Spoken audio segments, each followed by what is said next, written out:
More than 8 billion tons of plastic waste are turning our oceans into a giant dumping ground, where the waves no longer carry the taste of salt, but the traces of humanity's indifference. Faced with this reality, many countries have given up, but not the United States. In America, brilliant engineers refuse to stand by and watch the ocean slowly die. They designed an intelligent collection system that allows marine debris to drift into a capture zone on its own, using the power of natural ocean currents. But what makes this massive machine run so smoothly in the open sea, where nothing is predictable? Let's join Mandarin Tech and uncover the secrets behind it.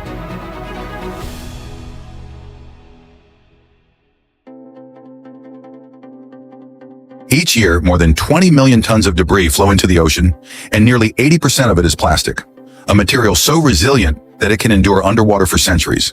These fragments accumulate into enormous floating garbage zones and quietly seep into the marine food web, harming more than 700 ocean species and eventually impacting humans.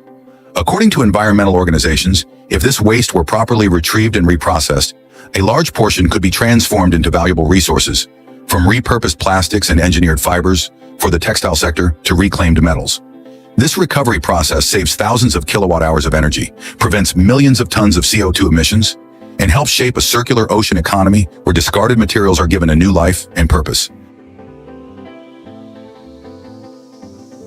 The process of reclaiming waste from the ocean starts with retrieval, and gathering such vast volumes of debris in the unforgiving conditions of open waters requires nations to deploy highly specialized technological systems. In major accumulation areas, such as the North Pacific Gyre or the Gulf of Thailand, dedicated cleanup vessels serve as the primary workhorses. Each vessel operates with two hydraulic mechanical arms that extend outward, sweeping across the water in a broad, fan-like pattern to capture drifting refuse, from plastic bottles and discarded bags to derelict fishing nets. The collected material is directed into floating channel systems linked to the ship, then moved on to stainless steel conveyors positioned on the deck. There, the debris is funneled into large holding compartments. A single cleanup operation can run for 8 to 10 hours, gathering as much as 5 to 10 tons of mixed marine waste. Not all discarded material makes its way into the open sea. A large share becomes lodged in rivers, reservoirs, and canals, where it builds up into dense layers that restrict water movement. In these environments, compact mechanical equipment is deployed, most commonly clamshell excavators mounted on dump trucks. Each steel bucket, weighing close to 1,000 pounds, can reach deep below the surface to scoop up mixed debris, bottles, plastic bags, branches, and even old tires. Every single lift can remove between 500 and 1,000 pounds of trash, and with the help of hydraulic power, one crew can clear a river segment hundreds of feet long within just a few hours, nearly 10 times faster than manual cleanup. Yet in many coastal regions, collection still depends on local fishermen and volunteers who use small nets and hooks from their boats under the scorching sun. Each individual may retrieve only a few hundred pounds of waste per day, but their effort represents the essential first step in the ocean's recycling chain.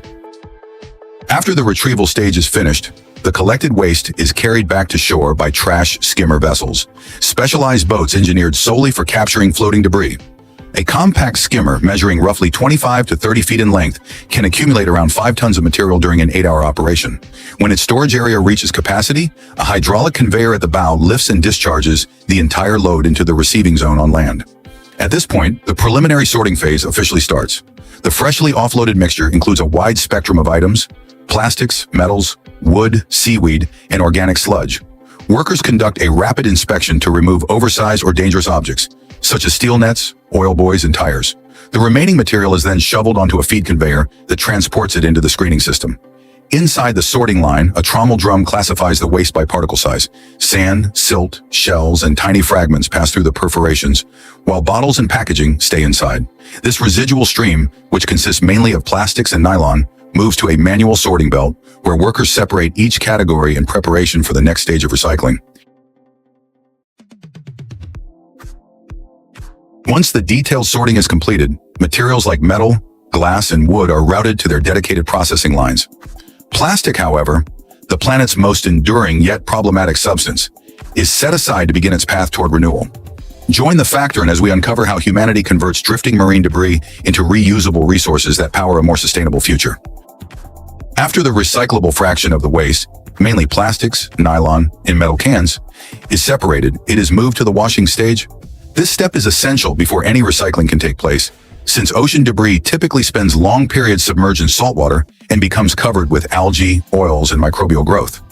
Inside the processing zone, the material is fed into a mechanical wash tank, where rotating shafts equipped with paddles generate a turbulent flow that scrapes off surface buildup and rinses away impurities. The wash liquid is formulated with gentle cleaning agents and a chloride neutralizing compound to eliminate salt and oil residues. In some facilities, hot water ranging from 160 to 180 degrees Fahrenheit is used to boost the effectiveness of sterilization. The cleaning phase typically lasts from 15 to 30 minutes, depending on how heavily the waste is polluted. Once cleaned, the materials move into a drum washer, which spins while blasting them with high-pressure water streams to dislodge stubborn sand and algae. Afterward, a floating tank classifies the plastics by density. PET settles at the bottom, while HDPE and PP remain afloat, ensuring proper separation before the recycling stage. The freshly washed material is then transferred to a centrifugal dryer to extract remaining moisture, followed by hot air drying at roughly 170 degrees Fahrenheit. In larger plants, ozone-based deodorizing systems are added to treat vapor emissions, removing organic smells and neutralizing bacteria. Once the collected plastic waste arrives at the facility, the first step in the recycling workflow is pre-sorting, dividing plastics by category and size to prepare them for more advanced processing.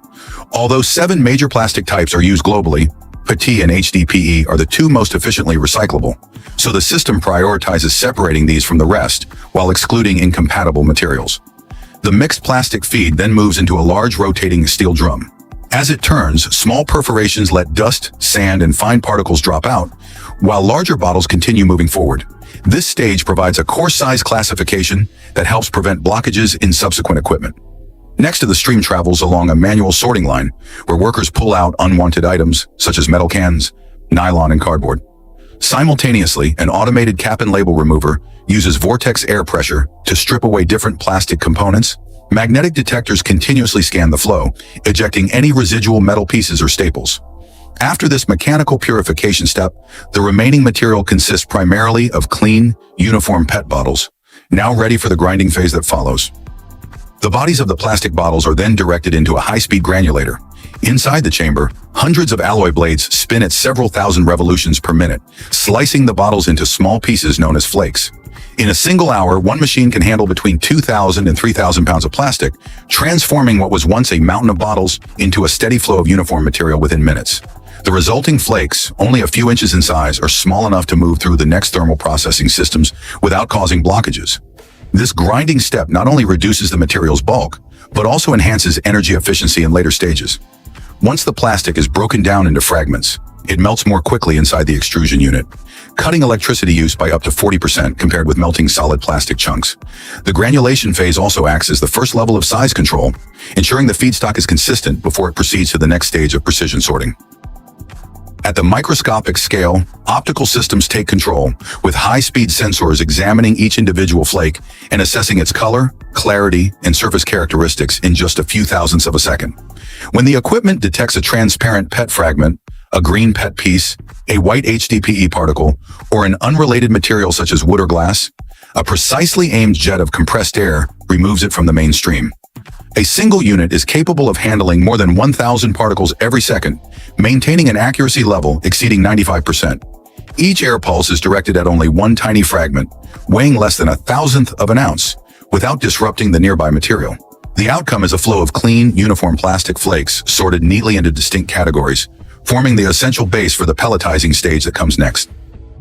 The approved plastic flakes are delivered into a large-scale extrusion unit where they are heated to roughly 320 degrees Fahrenheit. At this temperature, the plastic liquefies and moves forward along a massive rotating screw. As the pressure builds, the molten material is forced through an ultrafine metal screen that captures any lingering contaminants. The refined plastic melt is then directed into an underwater pelletizing system, where it is instantly chopped into millions of tiny granules known as pellets. A closed-loop cooling circuit solidifies the pellets immediately upon cutting, giving them a consistent size and smooth finish. These pellets become industrial-grade feedstock, ready for use in producing packaging, synthetic fibers, or even molded into brand-new bottles, completing the transformation from discarded waste to valuable resource. From these recycled PET pellets, the factory moves into the preform molding phase, the step where a partially finished shape is created before it becomes a full bottle. The material is checked for consistency and then sent into an injection molding unit, where it is heated to roughly 480 degrees Fahrenheit. In this softened state, the plastic is injected into a steel mold, forming a thick-walled tube with a threaded opening already designed to fit a bottle cap. Each preform is engineered to endure both elevated temperatures and internal pressure, ensuring stability during handling and during the subsequent reheating stage required for blow molding. Its compact geometry makes storage and transportation highly efficient. Many manufacturers focus exclusively on producing these preforms and then deliver them to bottling plants located near consumer regions, where they are reheated and expanded into their final bottle shape. In the following phase, the preforms are heated until they reach a pliable, rubber-like condition, then transferred into a stretch blow molding machine. High-pressure compressed air is injected through the neck, causing the softened plastic to expand and press firmly against the interior surface of a metal mold shaped like the final bottle. A preform only 4 to 5 inches tall can stretch to nearly 4 or 5 times its original dimensions. Once the blow molding step is completed, each automated line is capable of producing thousands of bottles in mere seconds with an almost zero defect rate. Laser-based inspection systems constantly monitor wall thickness, symmetry, and transparency to maintain consistent quality. Beyond typical bottle designs, the machinery can adjust volume, contour details, and label positioning to match each brand specifications. After this stage, a fully shaped PET bottle emerges, ready for cooling, capping, and packaging. After leaving the mold, the bottle body is still extremely hot and prone to distortion, so the production line immediately guides it into a rapid cooling chamber that uses either chilled air or circulating water. This stage lasts only a few seconds, yet it is sufficient to stabilize the structure and lock the shape in place. In some advanced facilities, the heat released from the freshly formed bottles is captured and reused to warm the cooling water, greatly lowering overall energy usage. Once the plastic has completely solidified, the bottle attains the necessary mechanical strength to endure internal pressure during filling and transport. The cooling rate is carefully engineered to optimize output speed while preserving the bottle's ideal clarity and rigidity. Before leaving the production facility, every plastic bottle must pass through rigorous quality checks. Optical sensors, high-resolution cameras, and pressure testing systems identify even the tiniest flaws, including micro cracks, trapped air bubbles, or dimensional inconsistencies. Certain samples are selected for mechanical evaluations such as tensile strength, compression, and impact resistance to confirm overall durability. For bottles designated for food applications, additional chemical screening ensures that no harmful residues are present. Only after satisfying all requirements are the bottles grouped together, stacked onto pallets, and shrink-wrapped for protection. Automated palletizing robots arrange thousands of units with inch-level accuracy, tagging each batch with a unique traceability identifier. From the central distribution area, the finished goods are shipped to beverage factories, supermarkets, or retail locations, completing the transformation cycle of recycled plastic. Each newly produced bottle is more than a consumer product. It represents the outcome of a circular technological system where discarded material is reborn as a valuable resource.